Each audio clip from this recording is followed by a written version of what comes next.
우리는 현재 왜 오직 그리스도인가? 그리스도 외에는 방법이 없는가? 라는 것을 통해서 그리스도의 영광을 지금 살피고 있습니다. 오직 그리스도께서만 아담의 죄로 발생한 죄책을 해결하시고, 오직 그리스도께서만 첫째 아담이 실패한 하나님의 언약적 요구에 대한 완전한 순종을 충족시키므로 첫 아담이 파괴한 하나님의 관계를 회복할 유일한 대속자라는 것입니다. 오직 그리스도께서는 모든 능력과 부와 지혜와 힘과 존귀와 영광과 찬송을 받으시기에 합당하신 성자 하나님이십니다. 하나님께 드려져야 될 동일한 찬송과 경배를 그리스도께 드려야 할 만큼 그는 하나님과 동일하신 하나님이십니다. 그리고 계시록 5장 13절의 말씀처럼 보호자에 앉으시니와 어린 양에게 찬송과 존귀와 영광과 권능을 세세토록 돌릴지어다 라는 것처럼 그는 영원토록 영광받기에 합당한 하나님이십니다. 그런데 성경은 우리에게 매우 충격적인 진술을 합니다. 요한복음 1장 14절이죠. 말씀이 육신이 되어 우리 가운데 거하셨다. 골로새서 1장 16절 17절에서 말하듯 그리스도는 보이는 것들과 보이지 않는 모든 것들의 창조자시며 모든 것의 근원자이십니다. 그리고 모든 것들은 그리스도를 위하여 창조되었다라고 하는 것처럼 그는 온 우주의 왕이시며 모든 것은 그의 영광을 위해 존재하고 있습니다. 그런데 이렇게 크고 위대하신 하나님께서 육신, 즉 낡아지고 순간적이며 쓰면 없어질 육신이 되셨다라는 것이죠. 거룩하신 분께서 우리와 같은 육신이 되셨다라는 겁니다. 사랑하는 형제들이요, 그리스도의 성육신은 저와 여러분하고 깊은 상관이 있음을 기억하십시오. 그렇다면 왜 그리스도께서 성육신 하셨는가? 우리는 묻게 됩니다. 이것에 대한 답은 제임스 패커가 말한 것처럼 복음이 우리로 대면하게 하는 최고의 신비로 우리를 인도한다라고 말합니다. 성자 하나님께서 성육신 하신 이유는 우리의 구원을 위해서였습니다. 즉 여러분을 위해 성육신 하셨다라는 사실을 기억해야 된다는 겁니다. 2000년 전에 첫 크리스마스는 여러분과 깊은 밀접한 관련이 있다는 것이죠. 그분의 성육신을 그저 추상적인 개념이나 하나의 원리로 바라보지 않기를 바랍니다. 성육신은 철저히 나 개인과 밀접한 관련이 있는 것으로 바로 나를 위한 사건임을 기억하십시오. 그리스도께서는 아담의 죄로 인해 파괴된 것을 죽음으로 대속하시는 대속자가 되시기 위해 첫 아담이 실패한 하나님의 언약적 요구에 대한 완전한 순종을 충족시킬 두 번째 머리, 우리의 새 언약의 대표자가 되시기 위하여, 그것을 위해 우리를 위해 죽기시기 위하여 우리와 같아져야 했다는 것입니다. 그리스도의 성육신과 이 사역이 없었다면 우리에겐 구원이 없었을 것입니다. 그런데 왜 성자 하나님은 사람이 됐어야 하는가? 이것은 필수적이었는가? 이것은 어떤 필요성이 있는가? 성경 전체는 그리스도의 성육신은 우리의 구원에 있어서 매우 필수적이었고 필요했다라고 말합니다. 그러나 기억할 것은 그리스도의 성육신은 그 자체로 목적을 두고 있지 않습니다. 그리스도의 성육신은 하나님의 구속 계획을 성취하는 이 최종적인 목적의 수단이었습니다. 하나님의 영원한 계획 중심에는 죄의 용서를 가져다주는 속죄로 말미암아 죄된 우리가 하나님과 화목하게 되어 하나님과 새로운 관계를 맺는 것에 목적을 두고 있어요. 그리스도의 성육신은 이것에 목적을 두고 있는 수단이라는 것입니다. 그렇습니다. 이 목적을 이루시고자 그리스도께서는 우리와 같은 육신을 입으셨어요. 그리스도의 성육신은 하나님의 구속 계획에서 가장 중심을 차지하고 있는 저와 여러분의 죄의 용서를 위하여 하신 것입니다. 그렇다면 그 크고 위대하신 하나님께서 영원토록 하나님께 드려야 될 동일한 영광과 경배를 받으셔야 될 하나님께서 온 천지를 창조하시고 모든 것의 근원자가 되시는 그 크고 영광스러운 하나님, 성자 하나님께서 성육신을 할 만큼 죄 용서가 중요했을까요? 그것은 그 죄로 말미암아 하나님과 우리의 관계가 깨어졌기 때문입니다. 죄는 그리스도와 그리스도의 십자가로만 해결될 수 있는 여러 처참한 결과를 초래했어요. 단 한 번의 죄는 하나님께서 먼지인 사람에게 부여한 모든 특권과 혜택을 깡그리 사라지게 했습니다.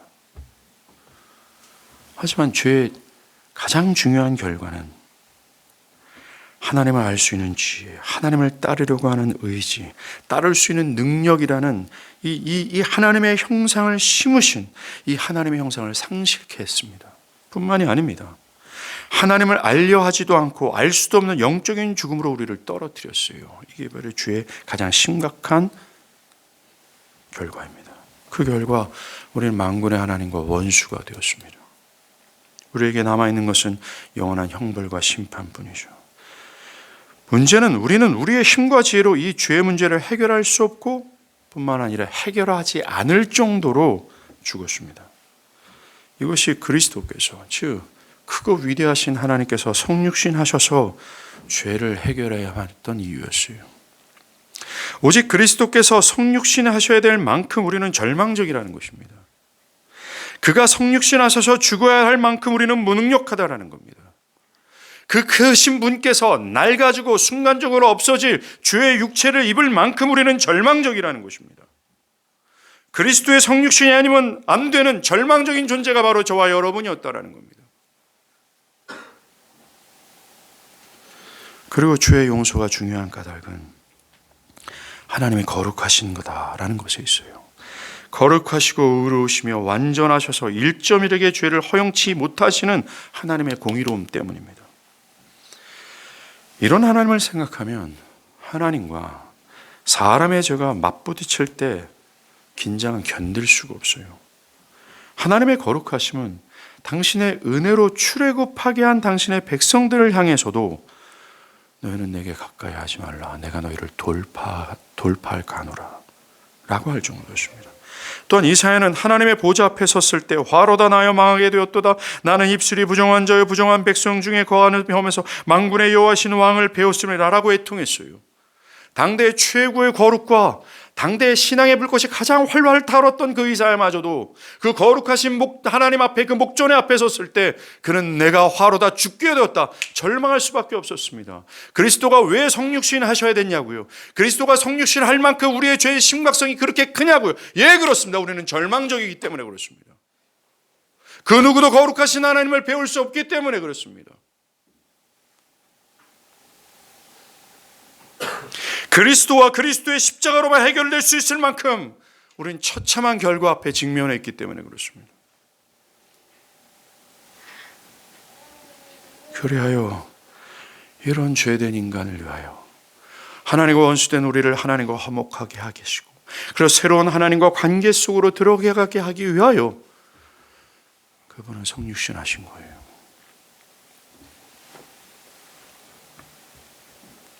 그리스도의 성육신이 속죄 필수적일 수밖에 없는 이유를 간단히 말씀드립니다. 즉 그가 사람이 돼야 우리의 죄를 속할 수 있는 필수적인 이유가 말입니다. 첫 번째, 그는 즉 우리를 구속할 대속자는 하나님의 모든 명령에 순종해야 했을 아담과 같은 사람으로서 모든 인류의 대표의 두 번째 아담으로서 아담이 실패한 자리에서 아담이 해야 될 모든 명령을 온전히 순종하는 사람이어야 된다는 겁니다. 아담과 동일한 사람. 그래서 아담의 자리에서 아담이 했어야 될 모든 명령에 대한 완벽한 순종을 해야 될 사람이어야 한다는 것입니다. 그리고 아담이 실패한 그곳에서 성공을 거두어야 될 사람이어야 했다는 것입니다. 그리고 완전히 순종하는 이 사람은 결코 첫째 아담의 죄책으로 더럽혀진 첫째 아담에게서 나오는 인류 중 한 사람이 될 수 없다라는 것이었고, 아담의 죄책에서 완전히 자유하여 완전 무결의 상태의 사람이 되어야 된다는 거예요. 그래서 예수께서는 남자의 정자를 받아 잉태한 것이 아니라 성령으로 잉태하여 처녀의 몸에서 태어나시게 된 겁니다. 왜요? 사랑하는 여러분, 우리가 구원을 받기 위해서는 믿음으로 그리스도의 온전한 의로움을 우리는 수납받아야 됩니다. 그런데 문제는 그가 첫 아담의 인류에서 나온 분이라면, 그가 아무리 완벽한 순종을 했다 할지라도 그의 의는 온전할 수가 없어요. 왜? 아담의 죄책이 그분의 의에 섞여 있기 때문에 그렇습니다. 사랑하는 여러분, 하나님은 거룩하시고 또 거룩하시고 1.1획대의 죄도 허용치 아니하시는 온전하신 분이십니다. 그러기 위하여 그리스도는 첫 아담의 인류의 정자가 아닌 거룩하신 성령으로 잉태되어 처녀의 몸에서 태어나셨어요. 그분뿐입니다. 그리고 이 사람은 우리의 구속을 위해 우리의 죄를 짊어질 수 있어야 한다는 거예요. 그가 누굽니까? 오직 그리스도입니다. 성자 하나님이 인간의 몸을 취해 우리와 같아지지 않았다면 그분은 우리의 절대적인 두 번째 머리, 대표자가 될 수 없어요. 그분은 우리의 대속자가 될 정결한 분이 결코 될 수가 없다는 것입니다. 심각한 죄에 빠져서 불가능함과 무능력이라는 절망에 빠진 우리가 거룩하신 하나님과 화목할 수 없었고 영원한 생명과 나라는 결코 기대할 수 없었다는 것입니다. 그분이 성육신하지 않았다면 말입니다. 우리 주님은 사람이 됨으로써 우리의 두 번째 아담, 새 언약의 대표로서 행할 완벽한 자격을 얻게 되었다는 겁니다. 이제 모든 인류의 소망은 그분께 둬야 돼요.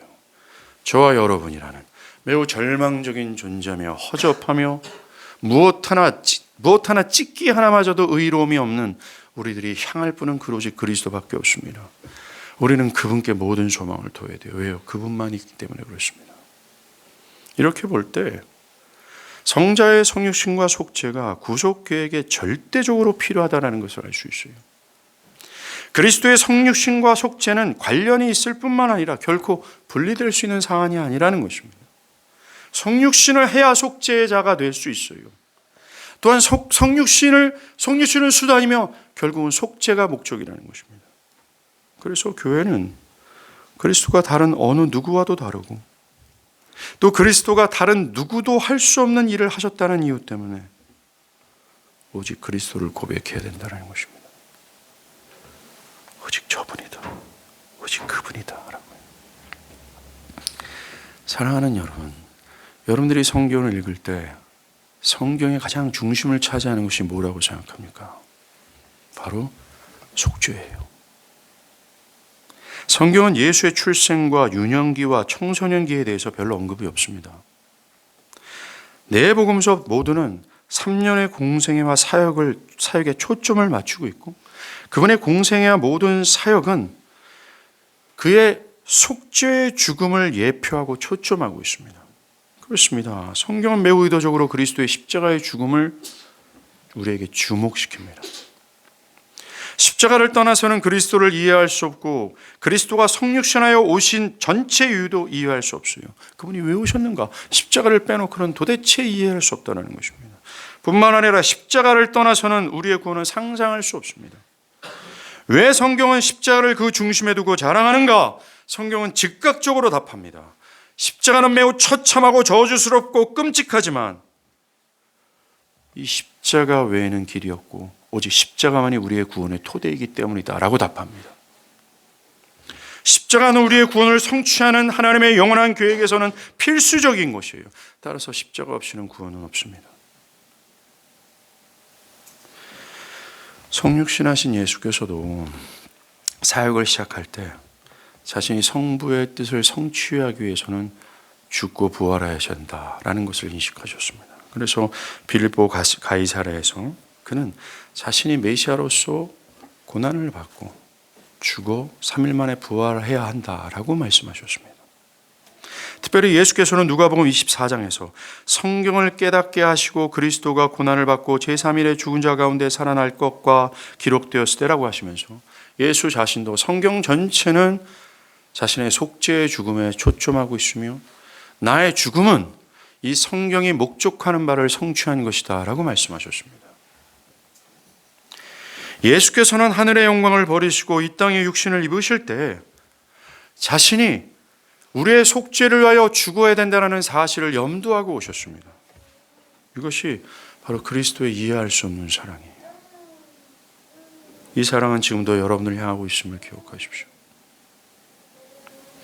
십자가에서 죽기 바로 전날 밤이죠.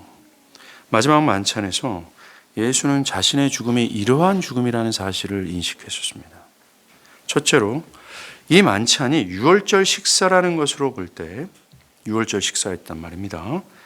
이 만찬이 유월절 식사라는 것으로 볼 때 예수님은 자신의 죽음이 어떤 속죄 제사에서 희생으로 드려졌던 희생 제물의 성취일 뿐만이 아니라 자신의 죽음이 이 유월절 어린 양이 예표했던 실체임을 그는 인식했고 또한 그런 죽음임을 우리에게 말씀하셨습니다.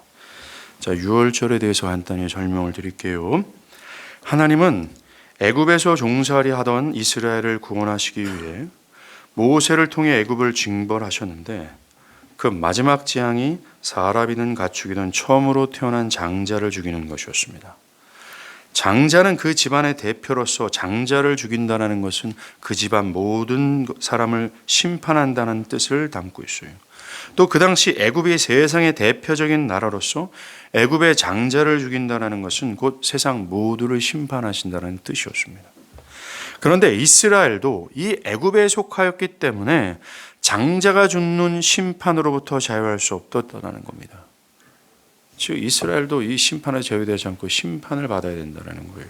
그러나 이스라엘이 애굽과 함께 심판을 받아 망한다면 하나님께서 창세기 15장에서 아브라함에게 너희 후손을 애굽에서 건지시겠다라는 약속이 무효화됩니다.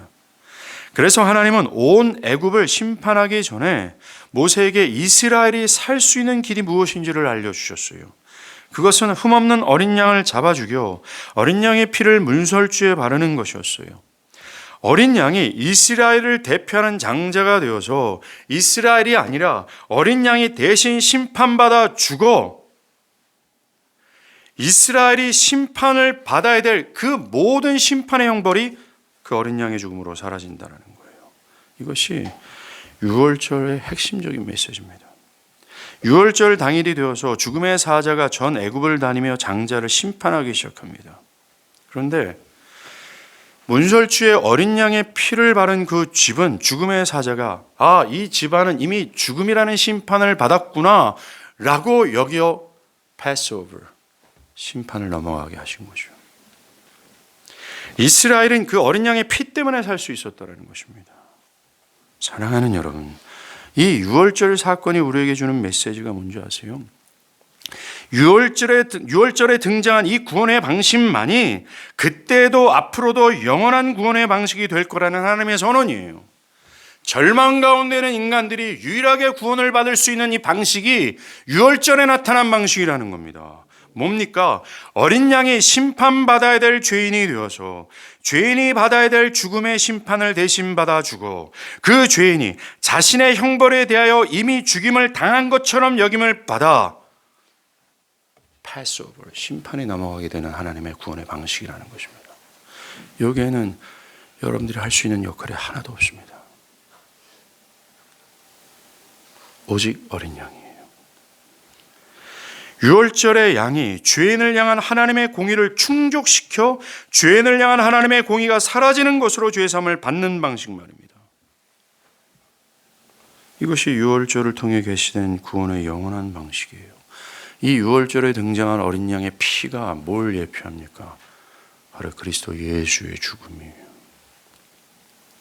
하나님은 세상과 함께 죽어마땅한 당신의 백성들의 죄를 유월절에 진짜 어린 양 예수에게 다 뒤집어 씌우시고 하나님의 백성들이 받아야 될 죄에 대한 심판과 죽음을 진짜 어린 양 예수께 다 쏟아붓어요.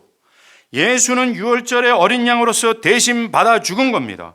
그리고 이 진짜 어린 양을 두고 하신 약속, 이를 믿는 자마다 멸망치 않게 될 거야. 대신 영생을 얻게 될 거야. 이 약속을 믿는 자는 마치 문설주의 어린 양의 피를 바른 것처럼 여김을 받게 되고 죽음의 심판, 하나님의 공의로움은 믿음으로 문설주의 예수의 피를 바른 자들을 바라보면서 이놈 이미 죽음으로 심판받았구나, 두 번 심판할 필요 없구나 여겨 패스오버, 심판하지 않게 되는 거예요.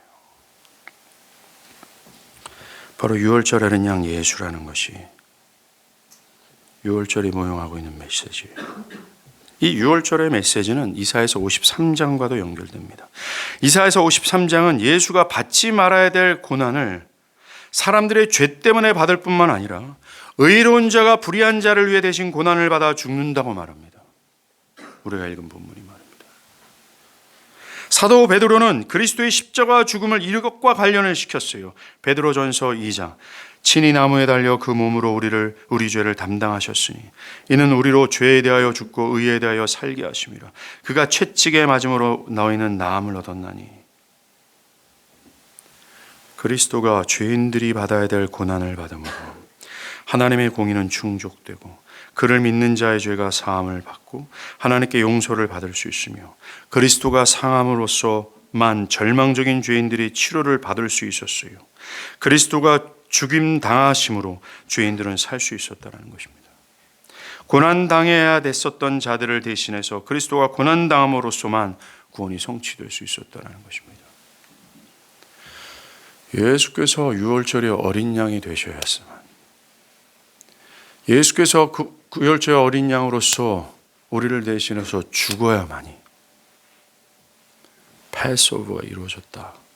이것이 영원한 하나님의 구원 방식임을 그때 선언하신 거예요. 이거는 영원토록 변치 않습니다. 기독교의 구원에는 여러분들의 행위나 너저분한 종교적 의의나 종교적인 열심으로 요만큼도 이루어지지 않습니다. 여러분들이 하나님의 심판을 모면할 수 있는 유일한 길이었다면 어린 양의 죽음을 의지하는 것뿐이에요. 예수뿐이라는 것입니다. 하나님이 자기의 백성과 함께 거하시기 위해서는 한 가지 큰 걸림돌이 있습니다. 그것은 하나님께서는 죄를 미워하시는 거룩한 하나님이라는 것 때문에 그래요. 거룩하신 하나님께서 어떻게 죄 있는 자기 백성과 함께 거할 수 있겠습니까? 어떻게 여호와가 자신의 거룩한 불로 자기의 백성을 멸하지 않고 자기의 백성과 거할 수 있겠어요? 이것이 현재 그리스도 밖에 있는 자들의 가장 심각한 문제 중에 하나입니다. 우리는 하나님께서 이것을 어떻게 해결하신가, 이스라엘 백성들이 금송아지를 숭배한 사건 직후에 하신 약속을 통해서 알 수 있어요. 금송아지를 숭배했던 후한무치한 자기 백성들과 함께 하시고자 하셨던 자비가 풍성하신 하나님은 언약의 피, 이 언약의 피, 후한무치한 죄인들을 대신하여 죽는 희생의 피를 통해 그들의 죄를 사하여서 그들 사이에 거하신다라는 일방적인 약속을 맺으셨습니다. 우리가 여기서 생각할 것은 이 언약을 할 수밖에 없었던 이유예요. 그것이 일방적일 수밖에 없는 이유는 죄인들의 후한무치 때문에 그렇습니다. 그들은 죄를 짓고도 마치 의인이냐 의시되며 자신의 실수가 아무것도 아니냐 마치 의로운 양 뻔뻔스러운 후한무치 때문입니다. 하나님이 그 언약의 피로 내가 그들을 용서할 거라는 일방적인 언약은 바로 그런 일방적인 언약을 체결할 수밖에 없을 정도로 우리가 불가능했기 때문에 그래요. 근데 이 언약을 언제 체결했습니까?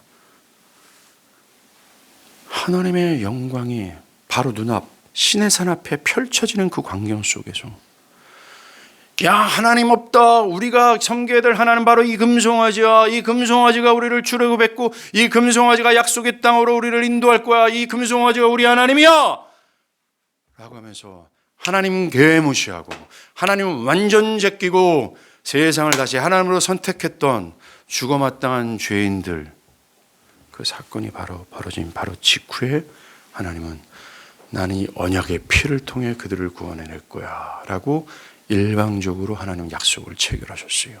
그가 일방적일 수밖에 없는 이유는, 또 일방적이어야 될 그 이유는 그 약속을 우리가 실행할 수 없기 때문이며 그 약속을 우리가 충족시킬 수밖에 없다는 겁니다.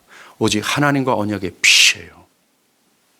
그들의 모든 죄를 뒤집어 씌워지고 그들이 받아야 될 모든 형벌과 죽음을 대신 처참하게 하나님의 진노 아래서 묵살을 당하여 처절하게 흘린 그 피, 그 예수의 피, 그거밖에 길이 없다라는 것입니다.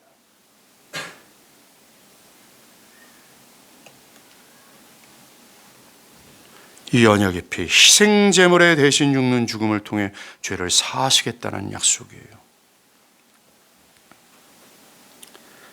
여러분들, 구약에서 등장하는 속죄제사, 화목제사에서 피를 처절하게 흘렸던 모든 희생제물들이 누구를 예표합니까? 바로 이 언약의 피, 그것이 언약의 피로서 그 모든 것은 그리스도의 속죄의 죽음을 예표하고 있는 겁니다. 이 죄인들은 할 수 없기에, 불가능했기에, 일방적으로 주어진 언약의 피 외에는 길이 없기에 그랬다라는 것입니다. 이 하나님의 사랑은 수천 년이 지난 후 당신의 아들을 보내심으로 이 사랑이 영원하라는 것을 보이셨습니다. 그리고 그 오랜 세월이 흘러 당신의 백성들과 맺은 언약을 성취하는 것을 통해 하나님은 얼마나 신실하신가를 보여주셨습니다. 예수께서는 유월절 만찬을 드시고 겟세마네 동산으로 올라가십니다. 예수는 십자가에 대한 두려움을 느끼셨어요. 그 두려움을 하나님 아버지의 힘으로 이겨내시고자 기도하러 올라가신 것입니다. 예수는 자신이 직면해야 될 십자가의 죽음 앞에서 심히 괴로워하셨고 고민하시며 아버지께 기도하셨습니다. 그래서 우리는 이상한 생각이 듭니다. 교회 역사에서 자신의 끔찍한 죽음을 용감하고 단호하게 맞섰던 순교자들이 많았어요. 그런데 겟세마네 예수는 용감함에 보이지 않습니다. 왜 그렇게 두려워하고 괴로워하셨을까요? 그가 그렇게 하신 이유는 그가 마셔야 될 잔의 성격 때문에 그래요. 예수께서 마셔야 될 잔이 인간의 죄에 대한 하나님의 심판과 하나님의 진노를 쏟아붓는 것임을 예수는 아셨기 때문에 그렇습니다. 이런 관점으로 볼 때 예수께서 두려워하신 것은 십자가의 고통 자체가 아니었어요. 예수께서 괴롭고 두려워하셨던 것은 무지한 당신이 우리의 죄를 질 때 당할 일과 그것으로 하나님 아버지와 분리되는 바로 그것이었습니다. 하나님 아버지와 분리되는 것은 하나님도 아들 예수도 한 번도 경험해 본 적이 없는 그러한 일이었기 때문에 그렇습니다. 그래서 예수는 아버지여, 만일 아버지의 뜻이거든 이 잔을 내게서 옮기시옵소서. 그러나 내 원대로 마옵시고 아버지의 원대로 되기를 원하나이다 라고 외친 겁니다. 예수께서도 자신이 형벌과 진노의 잔을 받아내지 않으면 안 된다는 것을 잘 알고 계셨어요. 십자가의 죽음, 이 방법 말고는 하나님이 우리를 구원할 방법이 없다는 것을 잘 알고 계셨습니다. 아버지 하나님께서는 이 예수의 간절한 기도를 들어주실 수 있는 분이었음에도 불구하고 이번만은 이 기도를 들어주지 않으셨습니다. 왜요? 죄인을 구원하시는 하나님의 사랑은 죄를 감당하는 구원자의 죽음 없이는 불가능했기 때문입니다. 결국 예수는 아버지의 뜻을 선택하셨습니다. 겟세마네는 십자가의 서막이에요. 예수가 우리와 같이 되는 성육신, 그리고 심지어 예수께서 아버지의 하나님의 모든 율법을 온전히 순종하는 것 자체, 그분이 성육신 하신 것, 하나님의 모든 율법에 온전히 순종하는 것, 그거 가지고는 안 됐다라는 겁니다. 그거 가지고는 우리의 구원의 충분성이 안 된다라는 거예요. 우리의 구속을 위해서는 그가 죽었어야만 됐습니다. 이제 예수는 십자가에 오르셔서 십자가에 달리십니다. 십자가의 예수는 우리와 같이 되사 우리 대신 형벌받는 우리의 대리인으로서 우리를 위해 십자가에 죽으심으로 우리의 승리를 회복하는 고난받는 종으로 달리신 거예요. 모든 인류는 이제 이 십자가에서 벌어진 그 일에 집중해야 돼요. 저와 여러분의 모든 소망은, 현지와 미래와 영원한 소망은 이 십자가에서 벌어진 이 일에 주목하고 여기에 달려있다는 것입니다. 예수 그리스도는 모든 인류, 하나님의 백성들, 하나님의 모든 구속 계획들, 자신을 두고 하신 하나님의 모든 약속들을 성취하는 모든 현장이 바로 그 자리라는 사실을 알았어요. 십자가에 달리신 후 얼마 가나 갑자기 3시간 동안 온통 온 땅이 어둠으로 가득합니다. 이 어둠은 중대한 일이 벌어지고 있다는 것을 증거해 줘요. 구약에서 어둠은 죄에 대한 하나님의 심판의 날로 묘사했습니다. 또 구약은 어둠을 슬픔과도 연결시켰어요. 그렇습니다. 이 십자가는 이 두 가지 사건이 벌어지고 있다는 겁니다. 첫째는 십자가에 달린 예수의 몸뚱아리 위에 우리를 향한 하나님의 심판이 부어지고 있다는 뜻이고, 두 번째, 성부 아버지와 성자 아들과 성령이 애통해 하셨다는 것입니다. 매정하고 무정하며 강팍하고 메마르며 온정도 없고 오직 나만 아는 저 여러분들을 위해서 말입니다.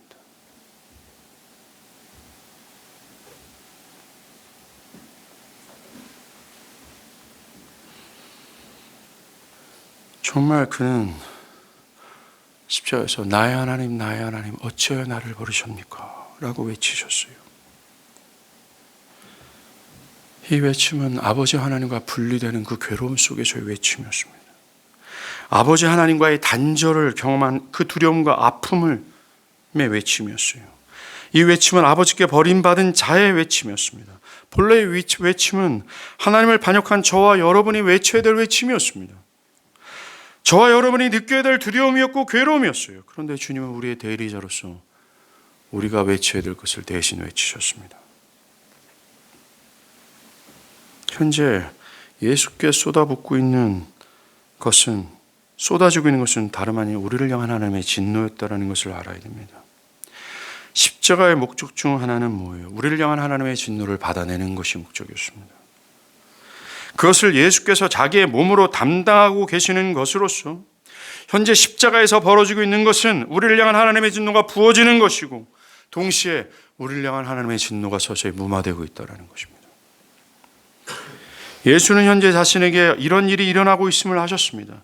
그래서 십자가에서 다 이루었다 라고 모든 성취를 성취하기 전에, 그 외침이 있기 전에, 성전의 휘장이 둘로 찢어지는 일이 있기 전에 예수는 아버지가 자신에게 쏟는 분노의 잔을 모두 다 마셔야 했어요. 그리고 그것을 자신에게 무슨 일이 일어나는지를 다 아신 예수는 그 진노의 잔을 다 마신 후에 다 이루었다 라고 하시고 죽으십니다. 다 이루었다. 이게 성취의 외침이에요. 자신의 백성들을 향한 하나님의 모든 진노의 잔을 내가 다 마셨다라는 고백이었습니다. 더 이상 죄인들을 향하는 진노가 하나도 없을 만큼 당신이 대신 다 완벽하게 다 하셨다. 하나님을 반역한 죄인들을 심판하는 대신에 그들을 용서하시고자 하셨던 하나님의 뜻과 계획이 온전히 성취됐다라는 외침입니다. 이게 들려야 돼요. 이게 성령으로 들려야 됩니다. 예수가 다 했다. 이거를 관념으로만 갖고 있는 것이 아니라 성령이 여러분들의 전 인격에 들려주는 것으로 깨달아야 돼요. 예수가 다 했다. 절망적인 죄인들아, 아무것도 할 수 없는 무능력하고 불가능한 인간들아, 예수가 다 했다라고 하는 성령의 외침을 여러분들이 귀로 똑똑히 들어야 돼요. 안 그러면 위선자로 죽습니다. 위선자로 지옥의 불에 활활 타오를 수밖에 없음을 기억하십시오. 이 십자가만이 저와 여러분의 소망이에요. 그 외엔 길이 없습니다. 죄로 인해 하나님과 분리되었던, 그리고 도저히 하나님과 화목할 수 없었던 우리가 가질 수 있는 유일한 희망이 그리스도의 성육신과 성육신하셔서 십자가에 사신 그리스도의 공로뿐입니다. 기독교는 여러분에게 구원을 위해 무엇을 하고 무엇을 하지 말라고 말하지 않습니다. 기독교는 예수께서 십자가에서 다 이루신 그것을 믿음으로 받아들이라고만 말합니다. 왜냐하면 여러분은 여러분의 죄 사함을 여러분이 해결할 수 없기 때문에 그래요. 여러분은 이 사안에 대해서 불가능하고 무능력하기 때문입니다. 행함이 아니라 오직 믿음으로 받아들이라 하는 이유는 여러분들이 못하는 모든 것을 그리스도께서 십자가에서 성육신하시고 십자가에서 모든 것을 다 여러분들이 받아야 될 모든 형벌과 심판을 모두 다 받아내시고 지불하셨기 때문에 그래요. 여러분의 힘과 노력, 그리고 여러분의 깨끗한 양심으로나 열렬한 신앙적 행위로도 할 수 없는 의롭다 하심을 받을 수 있는 완전한 순종을 예수가 대신 다 충족시켰기 때문입니다. 그리하게 여러분은 오직 그리스도를 붙들고 오직 구원을 위한 엄청난 대가와 구원에 필요한 값을 모두를 예수가 지불하셨다라는 것을 믿음으로 받아들여야 합니다. 혹시나 여러분 중에 저는 신앙심이 부족하기에 불가능합니다, 저는 기도가 부족하고 일상의 삶에 좀 더 철저히 주님의 명령을 따를 필요가 있는 존재이기에 구원받기에 모자랍니다. 좀 더 하나님을 사랑해야 되는데 그것이 모자라 구원을 받지 못할 상태입니다 라고 말한다면, 그런 마음과 고백을 저 지옥의 쓰레기통에 내어 던지십시오. 왜냐하면 영원토록 세월이 억겁이 지나도 여러분들은 구원에 필요한 조건을 스스로 힘과 지혜로 갖출 수 없기 때문에 그렇습니다. 여러분들이 이를 악물고 열심히 신앙하고 또 한다 할지라도, 그것이 오랜 세월이 지나고 또 지나 한다 할지라도, 여러분들은 결코 하나님께 의롭다함을 얻을 수 있는 조건을 단 1도 갖출 수 없기 때문에 그렇습니다. 절망이에요. 여러분들은 절망입니다. 진실로 말하는 여러분들은 진정으로 절망입니다. 여러분들이 할 수 있는 것은 여러분들을 위해서 대신 모든 것을 다 하신 그리스도의 공로를 믿음으로 받아들이는 것밖에 없어요. 마귀는 우리에게 참소합니다. 그것만이 아니라 너가 무엇을 해야 된다라고 참소합니다. 너의 열심이 더해져야 된다고 얘기하며 너의 불꽃을 더해져야 된다라고 우리를 참소하고 정죄합니다. 그 모든 마귀의 참소를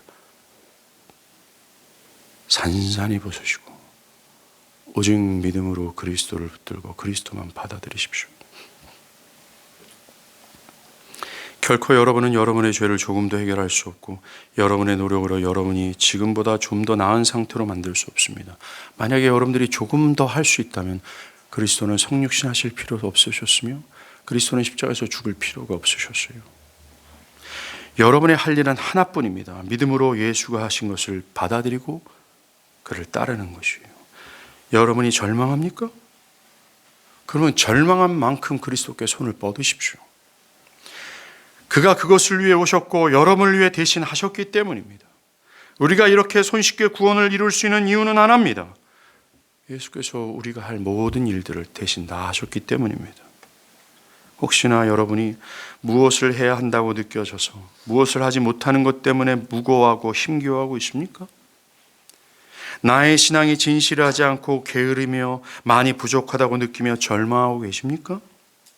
그것으로 나는 구원에서 멀다고 판단하십니까?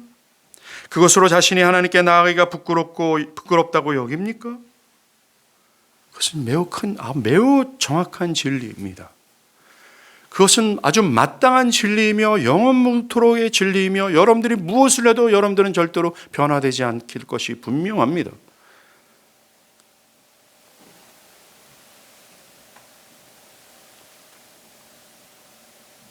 그러나 그것은 기독교를 모르고 하는 소리입니다. 그런 마음이나 고백이 진실한 마음이라 할지라도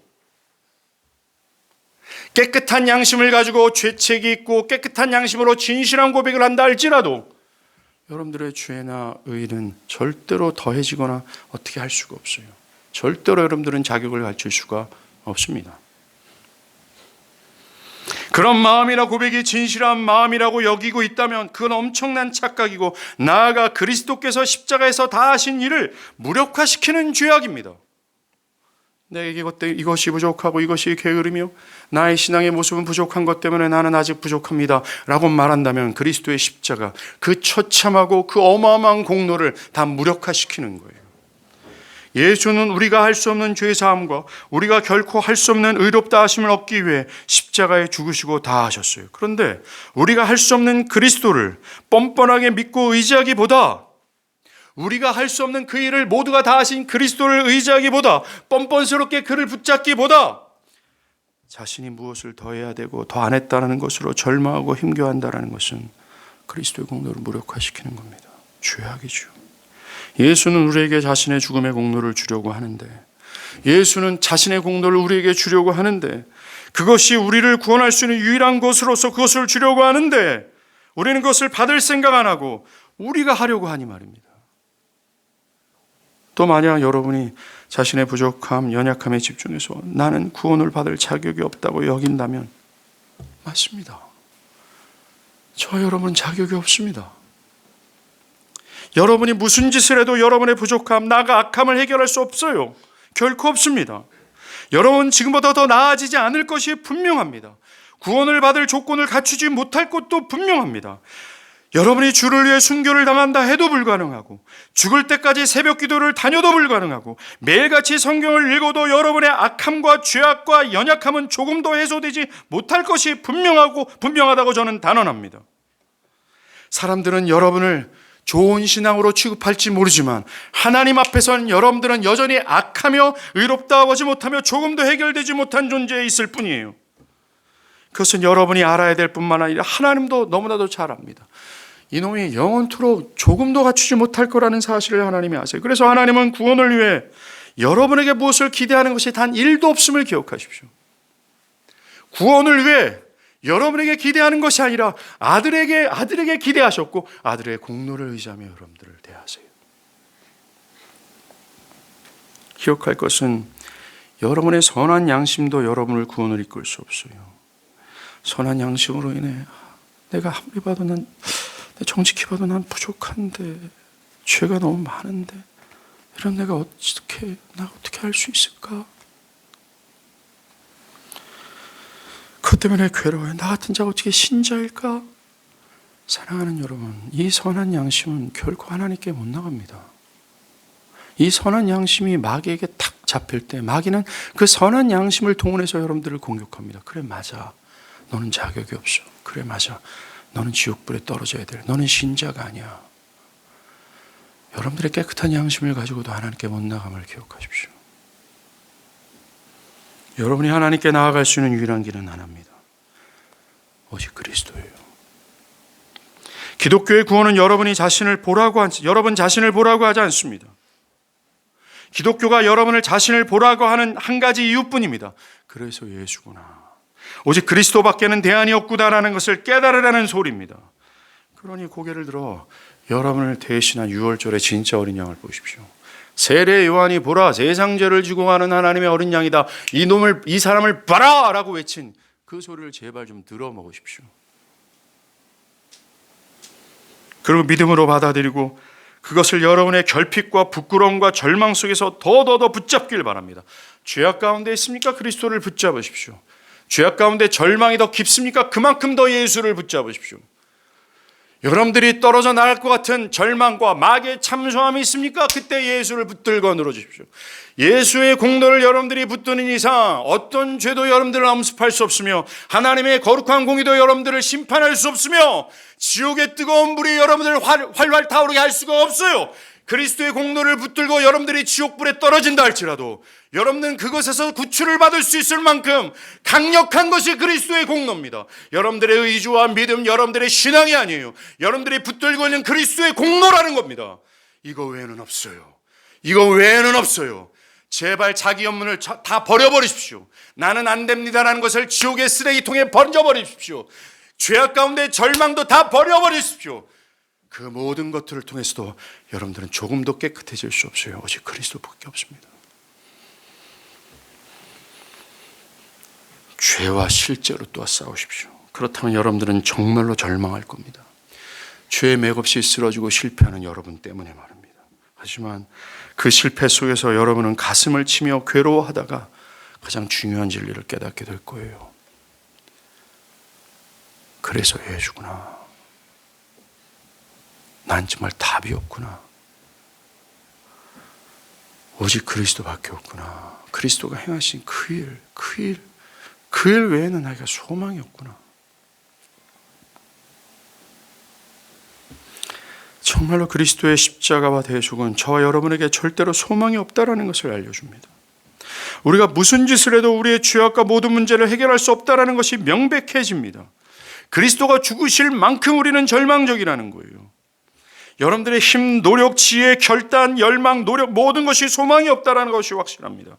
아주 그만큼 우리는 절망적입니다. 그리스도의 십자가에 대해서는 오직 그리스도만이 우리한 유일한 소망이름을 밝히고 있습니다. 절망하십니까? 더 절망하십시오. 그것이 여러분들의 진실입니다. 실망하십니까? 그러면 더 실망하십시오. 그것이 진실입니다. 저와 여러분의 유일한 소망은 그리스도밖에 없어요. 저와 여러분들은 어떤 의의도 자랑할 수 없으며 내가 이만큼 했다라고 자부할 사람은 그 누구도 없습니다. 거룩한 이사야도 그 거룩한 공의로운 하나님 앞에 했을 때 내가 죽게 되었다 할 수밖에 없었던 연약한 존재가 바로 저와 여러분들입니다. 우리의 교만을 내려놓으십시오. 여러분을 위해 다 하신 그리스도를 붙드십시오. 그는 하늘의 모든 영광을 버리시고 이 땅에 육신을 입고 오셨습니다. 그리고 십자가에 오르셔서 우리 대신 구원을 성취하셨습니다. 예수는 죄인된 우리를 위해 낮아지셔서 우리에게 당신이 하신 일을 받아들이라고 간청하고 있습니다. 자신이 육신이 되기까지 나의 공로를 받아들이라고 말하고 있습니다. 예수께서 주고자 하는 것을 받아들이십시오. 더 이상 예수가 주지도 않고 있는 것들, 자신의 힘으로 하는 모든 것들을 다 버리십시오. 그리고 그를 믿고 그를 찬양하십시오. 그분의 오심을 감사하십시오. 위 모임에서 하는 모든 율동과 성극, 그 모든 것들이 하나님 그리스도의 오심을 깨 나의 모든 것을 헌상을 통하여 경배하는 것을 통해 여러분들이 그 기쁨에 참여하십시오. 여러분의 믿음과 찬양은 여러분의 옛주인 마귀와 마귀의 질서를 따르는 옛 질서를 파괴하게 될 거예요. 여러분들을 괴롭히는 마귀의 옛 질서와 마귀의 권력을 무슨 수로 여러분들이 파괴할 수 있겠습니까? 단 하나밖에 없어요. 믿음과 찬양과 감사입니다. 그리고 여러분들의 믿음과 찬양과 감사는 여러분들 그리스도를, 또 그리스도가 내놓은 새로운 질서를 따르도록 할 겁니다. 사랑하는 여러분,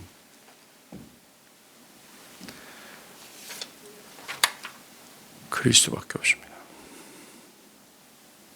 기도하시겠습니다.